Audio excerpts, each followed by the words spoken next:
აჩქარებული ტემპი, დაძაბული რითმი, სტრესული გარემო, საკუთარ თავზე ფიქრის დრო თითქმის არ რჩება. სწორედ ამიტომ გაწევრიანდით რადიო იმედის ფრეშ კლუბში და შეცვალეთ თქვენი ცხოვრება უკეთესობისკენ. გადაცემა ფრეშ კლუბი. ნინი ხუგაშვილთან ერთად. დღემშვიდობისა მოგესალმებით ყველას თქვენს მე რადიო იმედს მე ვარ ნინი ხუგაშვილი და აქ თავაზობთ გადაცემას ღიეთერში რომელსაც ქვია ფრეშ კლუბი. ცოტა ხნის წინათ ეროვნული ბანკის პრეზიდენტი საუბრობდა საქართველოს ეკონომიკური განვითარებისა და ფინანსური განათლების დაბალი დონის შესახებ. ყველამ კარგად ვიცით რომ ინფორმაციის ნაკლებობა შეუძლია მრავალი პრობლემის გამოწვევა. ეს შესაძლებელი იყო სხვადასხვა ტიპის და სხვა შორის ეს ნათლად ჩანს იმ დინამიკასა და ტენდენციაში რომლის მიხედვითაც იკვეთება რომ კომერციულ ბანკებში მომხმარებლების მხრიდან დაფიქსირებული პრეტენზიების რაოდენობა არის მზარდი რომელთა დიდი ნაწილი დაუკმაყოფილებელი მხოლოდ იმის გამორჩება რომ მომხმარებელი ხშირად არ ეცნობა ხელშეკრულებებს და საბანკო პროდუქტების პირობებს. გამოსავალი ბუნებრივი არსებობს და ამ გზების ძიებაში და სხვადასხვა ტიპის კამპანიაში აქტიურად არის ჩართული არასამთავრობო ორგანიზაცია საზოგადოება და ბანკები რომელსაც საკუთარ თავზე ბანკებსა და საზოგადოებას შორის შუამავლის როლი აქვს მორგებული და ბუნებრივია უფასო კონსულტაციებითაც უზრუნველყოფენ დაინტერესებულ პირებს. საზოგადოება და ბანკების დამფუძნებელი გამგეობის თავმჯდომარე გიორგი კეპულაძეა დღეს ჩემ გადაცემის სტუმარი. დღემშვიდობისა მოგესალმებით და უღრმესი მადლობა რომ გამოდყავით დრო და ხართ დღეს. მოგესალმებით, მივესალმები რადიო იმედის მსმენელებს, დიდი მადლობა მოწვევისთვის. ჩვენ ყოველთვის სიამოვნებით ვსაუბრობთ იმ თემაზე, რაც ეხება ფინანსურ განათლებას, ბანკებთან და ფინანსურ ინსტიტუტებთან ადამიანების ურთიერთობას. რადგანაც ჩვენმა შეიძლება მოკლეხნიანმა, მაგრამ ძალიან აქტიურმა საქმიანობამ გამოავლინა ძალიან ბევრი პრობლემა, რომელიც როგორც ერთ მხარეს აქვს, ასევე მეორე მხარეს ამ ურთიერთობაში გამოდის.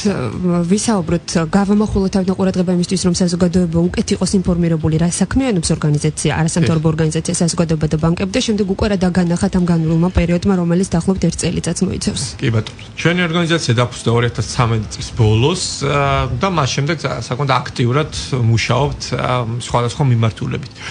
ჩვენი მიზანი არის ზოგადად კომუნიკაციის გაუმჯობესება საზოგადოებასა და ბანკებს შორის, თუმცა ჩვენმა შემდგომმა საქმიანობამ გვაჩვენა რომ არა მხოლოდ თქვა ბანკებთან ექმნებათ ადამიანების პრობლემები, არამედ ექმნებათ მიკროსაფინანსო ორგანიზაციებთან, ეგრეთ წოდებულ ონლაინ სესხების კომპანიებთან, კერძო მევახშეებთან.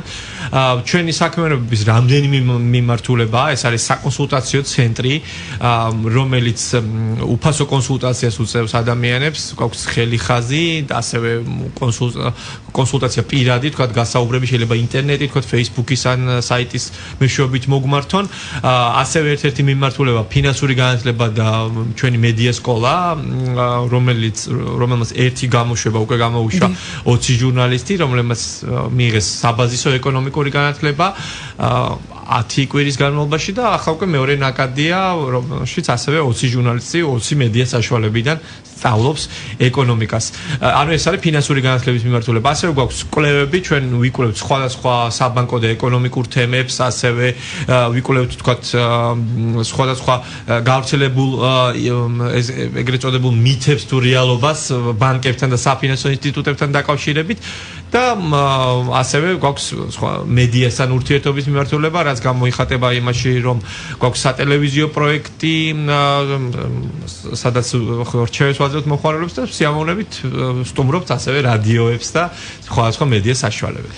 ძირითადი პრობლემები, რაც გამოიკვეთა თქვენი საქმიანობის განმავლობაში.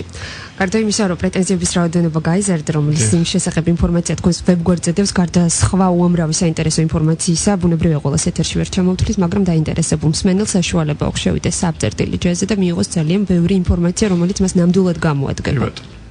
ხო, ჩვენი ანუ ძირითადად მე ვებგვერდის საშუალებით რა თქმა უნდა ვაძლევთ სხვა ინფორმაციას, გვაქვს იქ ხშირად დასმული კითხვებით, თუმცა ჩვენი საკონსულტაციო ცენტრის საქმიანობამ, რომელიც აქტიურად მუშაობს უკვე გაზაფხულიდან, 500-ზე მეტ ადამიანს გაუწიეთ უკვე კონსულტაცია, რაც არ არის პატარა ციფრი, რადგანაც ეს უარი ეს კონსულტაცია ჩვენ ხელი ხაზის ნომერზე 240 05 05 ხშირად რეკავენ ადამიანები. შესაბამისად ჩვენ გვეძლება საშუალება მოხდება, გარკვეული სტატისტიკა ვაწარმოოთ. რომელ საფინანსო ინსტიტუტებთან დაკავშირებით აქვს პრობლემები, ვთქვათ, ადამიანებს ან კითხვები, რა თემები აინტერესებთ.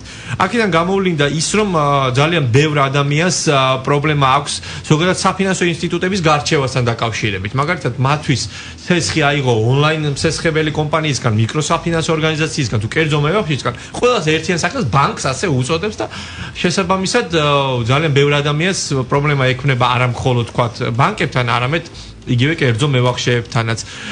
ერთ-ერთი პრობლემა ეს არის ძალიან მნიშვნელოვანი ვადაგადაცილებული სესხები, პრობლემური სესხები, ადამიანები რეკავენ ჩვენ საკონსულტაციო ცენტრში და გვიყვებიან რომ თქვათ 2008 წელს აიღეს სესხი და დღემდე პრობლემა აქვს და ვერ იხდიან. თქვენ რას აკეთებთ ამ შემთხვევაში მიყვებით მას ბოლომდე რა თქმა უნდა ჩვენ ეხლა ძალიან რთულია რომ თქვა სასამართლოზე გადაცემული საქმე უკვე რაღაცა უკან შემოატრიალო და რამე უშუალო ადამიანის რა თქმა უნდა ჩვენს კომპეტენციას ეს ცდება თუმცა ჩვენ ვცდილობთ რომ ძალიან სწორი რჩევები მივცეთ ძალიან მარტივი შემთხვევებზეც რეკავენ ჩვენთან როდესაც ჩვენ რაღაცას აუხსნით მარტივი ადამიანური ენით როგორ უნდა მოიქცენ ამ კონკრეტულ შემთხვევაში მათთვის ეს აღმოჩნდება რაღაც სასიცოცხლო რჩევასავით რომ აი ვერც კი წარმოედგინეთ რომ თქვა ასე მარტივად შეიძლება და რაღაც პრობლემის გადაჭრა რჩევები რა თქმა უნდა დამოკიდებულია და დახმარების რაოდენობა შეიძლება ესე ვთქვა დამოკიდებულია რა თქმა უნდა იმ მდგომარეობაზე რა მდგომარეობაშიც არის თქვა ჩვენი მომხმარებლის და უკვე ჩვენთან იმ ადამიანს რომელსაც მოგმართა მისი ფინანსური მდგომარეობა სესხის.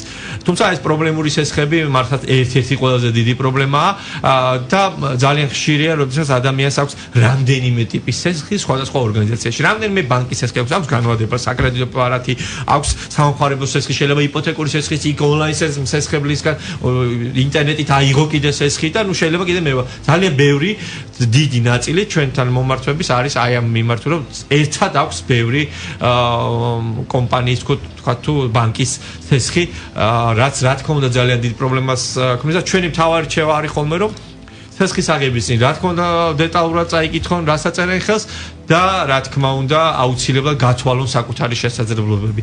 ნუ აიღებენ სესხს, როცა არ არიან დარწმუნებულები, რამდენად შეძლებენ ამ სესხის გასუმრებას. გიორგი, შუამავლის როლს ირგებთ მხოლოდ ბანკებთან ურთიერთობის დროს თუ არასამთავრობო ორგანიზაციების ონლაინ სესხების კომპანიები როგორ შეფასებები ალბათ ასე არის, ხო? შეზღუდული პასუხისმგებლობის საზოგადოება ჩვენ მათთან ზოგადად შუამავლობა არ ბანკებთანაც არ არის ასე მარტივად რომ თქვა ჩვენ შუამავლის როლი შევაცვლოთ. ქონდა რამდენიმე შემთხვევა, როცა ეს მოახერხეთ, თუმცა ასე რთული უფრო ჩვენი მიმართულება არის რჩევის მიცემა და ძალიან ბევრი ადამიანი რომელსაც შეიძლება იმ მომენტში უკვე კონკრეტული პრობლემა ვერ მოუგაროთ, იმიტომ რომ ძალიან ყველანაირ ზღვარს არის ეს პრობლემა გადასული, თუმცა ჩვენ ვაძლევთ რჩევას, რომ მომავალში ეს აუცილებლად გაითვალისწინებთ. საქართველოში ბევრმა ადამიანმა ფინანსური განათლება მიიღოს საკუთარ ყავზე გამოსადა, შეიძლება ესე ითქვას. ეს არის ძალიან რთული, როდესაც ადამიანი საკუთარ სუდ გამოცდილებაზე სწავლობს უკვე როგორ არ უნდა მოიქცეს შემდეგში. ამიტომ ჩვენ ვცდილობთ რომ წინასწარ ურჩიოთ ადამიანებს. წინასწარ ვასწავლოთ ყველა ჩვენს ხელს არსებული საშუალებით, ვცდილობთ რომ მივცეთ სწორი რჩევები და ადამიანებმა შემდეგ უკვე არ გადადგან მცდარი ნაბიჯები, რომ სწორად აგეგმონ თავისი ბიუჯეტი, გათვლები სწორად გააკეთონ. თუ აქვს თქვა ერთი სესხი და მეორე სესხის აღების შესაძლებლობა არ არის, მაგრამ მათ ძალიან სჭირდებათ ფული, ჯობია რომ უარი თქვან, რადგანაც დარწმუნებული ხშირ შემთხვევაში ისინი ვერ მოახერხებენ მსგავსი სესხების გასტუმრებას. როგორ წარმოგიდგენიათ ფინანსური განათლების დონის ამაღლება საქართველოში რა ფორმით უნდა მოხდეს? ქვეყანაში საერთოდ ერი რომელმაც ყოველთვის იცის ყველაზე კარგად მას რა ჭირდება. ყველა ქართველები ესეთები ვართ, ყველაზე უკეთ ვიცით ყველაფერი და შეიძლება ვფიქროთ რომ განათლება არც კი გვჭირდება, მაგრამ ფინანსური განათლება აუცილებელია. ჩემი ღრმა რწმენით ეს უნდა დაიწყოს ბავშვობის წლებიდან, სკოლიდან, აუცილებელია სასკოლო პროგრამის გარკვეული სახით, რა თქმა უნდა, მე არა ვარ ბოლომდე კომპეტენტური ამ თემაში რომ ზუსტი რეცეპტი დავდო როგორ უნდა განვითარდეს ქვეყანაში ფინანსური განათლება, მაგრამ ვფიქრობ რომ სკოლის ასაკიდან ამის დაწყება ეს არის მინიმუმი რაც უნდა გაკეთდეს. ამ მიმართულებით გარკვეული ნაბიჯები გადაიდგა უკვე, გაიმართა ეროვნული ბანკის კონფერენცია, სადაც იყო ამ ფინანსური განათლების თემაზე. არსებობს ძალიან კარგი რეცეპტები უცხოური გამოცდილების შესაბამისად ახალი ველოსიპედის მოგონება მეგონი საჭირო არ არის. თავარია ძალისხმევა როგორც სახელმწიფოს მხრიდან, განათლების სამინისტროს მხრიდან, ასევე ეროვნული ბანკის მხრიდან და ჩვენ უკვე საზოგადოებრივი სექტორი მედიაც თავის როლს შეასრულებს და ამ მხრივ მე მგონი შესაძლებელია გარკვეული გარღვევა გავაკეთოთ, იმიტომ რომ ბევრი პრობლემა სწორედ ფინანსური განათლების არ ქონის გამო იქნება. დაახლოებით 1 წუთი გვაქვს გადაცემის პირველი ნაწილის დასრულებამდე, უბრალოდ ძალიან მოკლედ რომ მიპასუხოთ, გეგმავთ თუ არა გასვლას რეგიონებში იმ ადამიანებთან შეხვედრა, სადაც არანაკლები პრობლემებია ამ მიმართულებით. რა თქმა უნდა, ჩვენ საკონსულტაციო ცენტრის პროექტი ითვალისწინებს შეხვედრებს რეგიონებში, უკვე კონკრეტულად თქვათ, აქვს მცირე სესხები, ბიზნეს სესხები უკვე რეგიონებში, ადამიანებს, რომლებიც შეიძლება კარგად ვერც გეგმავენ და ჩვენ შეგვიძლია ძალიან სწორი რჩევები მივცეთ. ასევე რეგიონებთან ურთიერთობისთვის აქტიურად ვიყენებთ მედიას, იგივე თქვენი რადიო, რომელიც მთელ საქართველოზე მაუწყებლობს, თქვენი რადიოს საშუალებით, თქვათ, იგივე ჩვენი ვებგვერდის საშუალებით, რომელიც ნახვაც ყველგან შეიძლება, ვცდილობთ რომ მივაწოდოთ მაქსიმალური ინფორმაცია. მაგრამ რა თქმა უნდა უშუალო შეხვედრა პირისპირ საუბარი ადამიანებთან ძალიან მომგებიანია, ძალიან კარგია და ამ მხრივ რა თქმა უნდა ვცდილობთ რომ დავგეგმოთ ჩვენი გასვლები რეგიონებში. ძალიან დიდი მადლობა. საუბრობთ საზოგადოება და ბანკების დამფუძნებელ გამგეობის თავმჯდომარე გიორგი კეპულაძესთან. დავარქვით დღევანდელ თემასაც საზოგადოება და ბანკები. მოდით გადაცემის პირველ ნაწილში გავშალოთ ეს თემა, გავიგოთ კიდევ უფრო მეტად და ჩავიხედოთ ღრმად რა პრობლემები აქვს, რომ და გავითვალისწინოთ იმისთვის რომ ეს პრობლემები ავიცილოთ თავიდან და მივიღოთ მისგან რჩევები. მადლობა რომ გვისმენთ. სულ რამდენიმე წუთში ვბრუნდებით დღე ეთერში.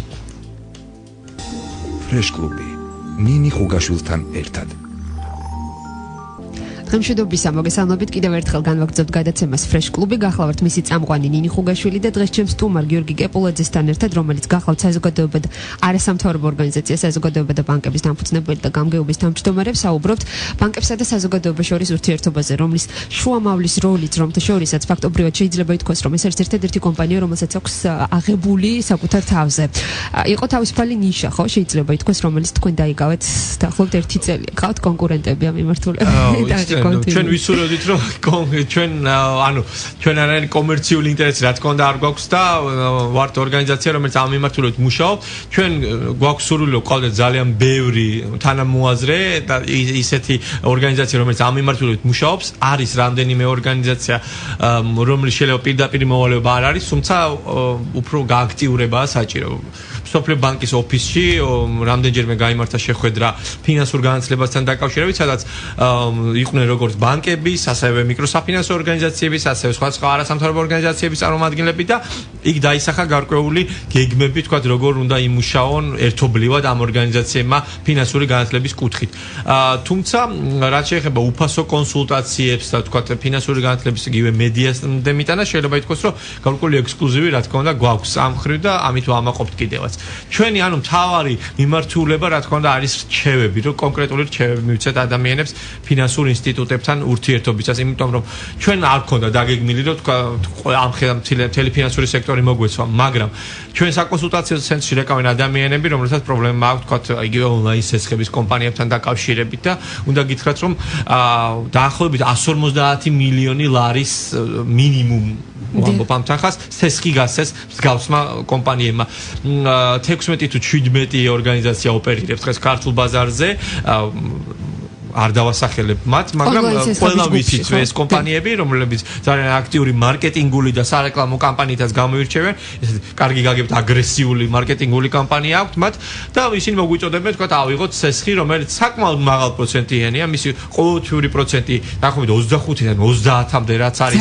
ხო, წლიური პროცენტიც კი არ არის, თქვათ, ზოგიერთი მიკროსაფინანსო ორგანიზაციის ამხელა ძალიან მაღალია, თუმცა არის კარგი საშუალება, მაღალი რისკის შემცველი სესხებია, შესაბამისად ეს მსოფლიო პრაქტიკა ბრიტანეთიდან წამოვიდა ასეთი კომპანიები პირველად იგაშ და ონლაინ იღებს სესხს ძალიან მარტივი. ეს ძალიან მარტივი პროცედურა, მაგრამ შესაძლებელია იქ ველოდოთ საფრთხებს. რა შესახებ უნდა კონდეს ინფორმაცია ამ დროს მომხმარებელს? იქ არის მითითებული ხელშეკრულებაც, რომელიც აუცილებლად უნდა წაიკითხოს. ზოგადად ხელშეკრულება, ყველანაირი ხელშეკრულება, რომელსაც ვაფორმებთ, ეს აუცილებელია რომ კარგად წავიკითხოთ და განსაკუთრებით წვრილი შრიფტით, რომელიც არის. ხო, აი იმ წვრილ შრიფტს ყველაზე მეტი ყურადღება უნდა მივაქცევთ აუცილებლად. და მათ შორის ამ ონლაინ გამსესხებელი კომპანიების ასევე ასევე ყურადღება უნდა მივაქციოთ, თქვათ, რა ვადაში უნდა დავფაროთ ეს სესხი, რომ ვადას არ გადავაცილოთ, თორემ მე მოდის უკვე ჯარიმები. ასევე მივაქციოთ იმ საკომისიოს, რასაც საპროცენტო განაკვეთი არ აქვს ალკე, მაგრამ აქვს საკომისიოს საკმაოდ მაღალი, რომელსაც თქვათ, ვიხდით ჩვენ სესხის დაფარვასთან ერთად. აუცილებელი სასურველია, რომ ამ სესხის ვადა არ იყოს ერთ თვეზე მეტი და აღარ გავწელოთ, რადგან ეს დამატებით ხარჯებს მოითხოვს. თავარია იქნებ როგორმე ჩასვეთ საკუთარი შემოსავლის ფარგლებში. ხო, ეს კარგია თქვათ, აი იმ ადამიანს, რომელსაც აქვს გარკვეული შემოსავალი, თქვათ, ხელფასი აქვს და ხელფასამდე უნდა თავის თავს რაღაც ესესხოს, ესე ვთქვათ, ხო? არ უნდა რომ მეგობარი შეაწუხოს, ხო? ჯობია რომ რაღაც ორი კვირით იქნება მაქსიმუმ ერთი თვით, რა თქმა უნდა, აიღოს 200 ლარი, 300 ლარი, მაგრამ აუცილებლად ამ ვადაში უნდა დააბრუნოს, რადგანაც კარგია რომ ფულს სესხულოთ, მაგრამ მე ამას დაბრუნება ჭირდება და სხვათა შორის ყველაზე მეტი პრობლემა ეს გამოკვეთვა ძალიან ბევრმა კვლევამ, მათ შორის ეროვნული ბანკის მონაცემებითაც, ყველაზე მეტი პრობლემა სწორედ მცირე სესხებთან დაკავშირებით, იგივე ბანკებთანაც, იპოთეკურ სესხებზე ყველაზე ნაკლები პრობლემაა. პრობლემა არის სამხარებელ სესხებთან დაკავშირებით, მცირე სესხებს 1500 ლარამდე სესხებთან დაკავშირებით, რადგანაც ამ სესხებს იღებენ ის ადამიანები, ეს ძირითადად ის სეგმენტია, რომელიც არის საკმაოდ დაბალშემოსავლიანი, შესაბამისად, ვალის ტვირთი საკმაოდ მძიმეა, თუნდაც 500 ლარი, მათთვის საკმაოდ მძიმე ვალის ტვირთია. ერთი ჩვენი კვლევის შესახებ, ასევე უბრალოდ მონიტორინგის შესახებ მინდა გითხრათ, ჩვენ ვაგრძელებთ დღესაც ამას, ჩვენ გავაკეთეთ ბანკების სარეკლამო აქტივობების მონიტორინგი, რომელიც ეხებოდა იმას, რაც არის რეკლამაში და შემდეგ რა არის რეალობაში. აღმოჩნდა ხშირ შემთხვევაში, რომ რეკლამაში რეალურად 60-ია დახატული, მაგრამ ჩვენ შემდეგ შეიძლება 60-ის მაგრას ჯოჯოხეთში აღმოჩნდეთ, რადგანაც ხშირად რეკლამაში მარკეტინგული ხრიკების გამოყენებით ბანკები ახერხებენ იმას, რომ ისაუბრონ 0%-იან განვადებაზე, რაღაც ძალიან ინდივიდუალურ ექსკლუზიურ პირობებზე, დაბალ საპროცენტო განაკვეთზე, რომელიც საბოლოო ჯამში შეიძლება ასეც არ აღმოჩნდეს. შესაბამისად, ჩვენ პირველი მონიტორინგის შედეგები გამოვაქვეყნეთ, მაშინ ძალიან დიდი ყურადღება მიექცა სწორედ 0%-იანი განვადების თემას, რომ 0%-იანი განვადება რეალურად არ არის. ჩვენ ძალიან მარტივად შეგვიძლია დავუთვალოთ ყველა მომხმარებელს ინდივიდუალურად, თქვა, რა შეიძლება დაუჯდეს ნომინალური ღირებულება, თქვა 1000 ლარიანი კონდიციონერის ან თქვა ლეპტოპის, კომპიუტერის შეძენა, რომლის ღირებულებაც აუცილებლად მაღაზიაში არის თუ განვადებით ვხედავთ უფრო მეტი, 1000 ლარიანი უცებ ხდება 1070 ლარიანი და შემდეგ ამ არა 1000 ლარიან 1000 ლარის პროცენტი ითვლება, ანუ წინასწარი საკომისიო, არამედ მის 1070 ლარიანის საკომისიო ითვლება წინასწარ. ანუ არ მოტყუდეთ 0%-იანი განვადება არ არსებობს, უბრალოდ არც ერთი სესხი ზოგადად 0%-იანი არ არსებობს, იმიტომ რომ ბანკები და ზოგადად საფინანსო ინსტიტუტები არ არის საქველმოქმედო ორგანიზაციები, არც უნდა იყვნენ, რა თქმა უნდა, ისინი უნდა იყვნენ მოგებაზე ორიენტირებული, მათ ყავთ მიანაბრები, რომელთა ინტერესების აუცილებლად უნდა დაიცვან და გაითვალისწინონ და უნდა გასცენ მათ საპროცენტო სარგებელი ანაბარზე და ამას მხოლოდ მოახერხებენ თუ ეკნებათ მოგება. აუცილებლად უნდა გქონდეთ მოგება, ამაში ცუდი არაფერი არ არის, კარგია თუ მათ ეკნებათ მოგება, მაგრამ რა თქმა უნდა გავითვალისწინოთ, რომ ეს ორგანიზაციები ორიენტირებული არიან იმაზე, რომ სესხი გასცენ მხოლოდ მათთვის მომგებიანი პირობებით. შესაბამისად, ჩვენ მეტი ყურადღება უნდა მივაქციოთ. ძალიან კარგი რჩევა გვაქვს. ვთქვათ, ვაპირებთ სესხის აღებას. მივედით ერთ ბანკში. შემოგთავაზეთ, ვთქვათ, გარკვეული პირობები 12% სიტყვას. წავიდეთ აუცილებლად მეორე ბანკში, თან კარგი იქნება თუ ამ ბანკის კონკურენტ ბანკში წავა და ვეთქვით, რომ აი მე ეს X ბანკი მაძლევს 12%-ში. აბა შენ რა ის აუცილებლად შევაჭრება შესაძლებელია. მივაჭროთ. არ არის არაფერი უხერხული ამაში. ქართველებს გვიყვარს ბაზარში ვთქვათ პროდუქტი შეძენ. ჩვეულებრივი პროდუქტია, ხო ეს სესხიც, რომელსაც ვიღებთ, რომელსაც რაც ნაკლებ პროცენტში ავიღებ მე.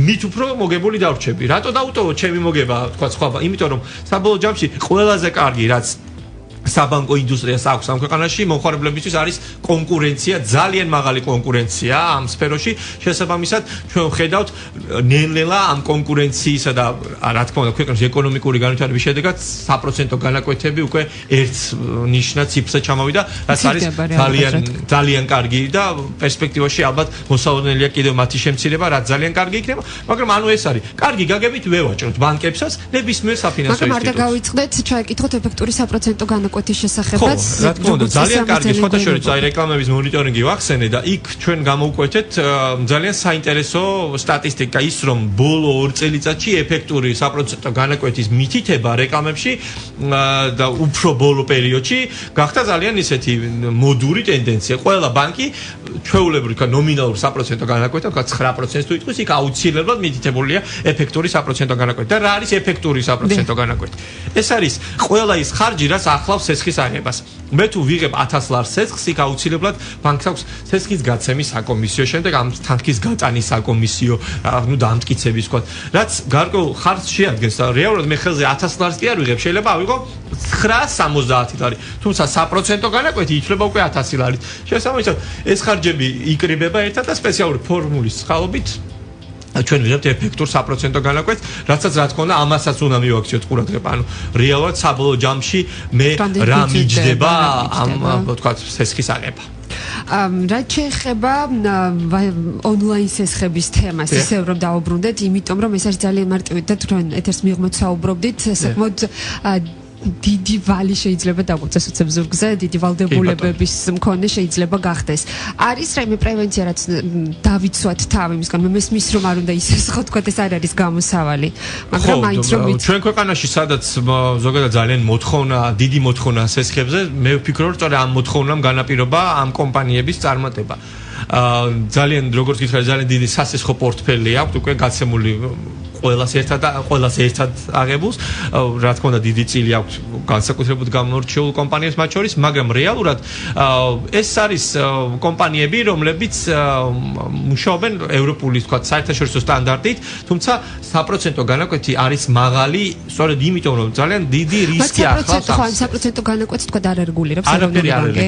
რეალურად ბაზარმა უნდა დაარეგულიროს საბოლოო ჯამში, რადგანაც ეს დამოკიდებულია იმაზე, რომ ეს არის ძალიან მაღალ რისკი ეს თქვა ეს კომპანია რომელიც სესხს გასცემს თქვა ადამიანზე რომლის მხოლოდ პირადობის მონაცემები იცის თქვა სახელი ყო არის პირადი ნომერი მაგრამ საკრედიტო ისტორია ხომ არის ყოველთვის ხელმისაწვდომი რა თქმა უნდა მას შეუძლია რომ საკრედიტო ისტორია შეისწავლოს მაგრამ როგორც წესი დეტალურად საკრედიტო ისტორიის შესწავლა არ ხდება და სესხს გასცემენ ფაქტობრივად ისეთ ადამიანებს რომელსაც რამდენიმე სესხი უკვე აქვს შესაბამისად ეს სესხი შეიძლება უკვე ძალიან დიდი ტვირთი აღმოჩნდეს თუნდაც ეს 300-400 ლარი რომელსაც ჩვენ ვისესხებთ ამ ერთი თვით ძალიან დიდი ტვირთი აღმოჩნდეს იმ ადამიანისთვის რომელსაც რამდენიმე სესხი აქვს მაგალითად ბანკი გავს ადამიანს სესხს აღარ მისცემდა რადგანაც იქ არსებობს თქვა ყოველთვიური შემოსავალთან დაკავშირებით მისი სესხის ფარდობითობის გათვლა რასაც ბანკები აუცილებლად ყურადღებას აქცევენ მაგრამ სამწუხაროდ ონლაინ გამსესხებლები ამას ყურადღებას არ აქცევენ არ გიქონდით ესეთი ჩასაფრება თავად ბანკებთან ურთიერთობაში პრობლემებს არ გამოთქვამენ ისინი პრეტენზიებს სხვათა შორის არა იმიტომ რომ ჩვენ ვცდილობთ ვიყოთ კონსტრუქციულები ჩვენ არ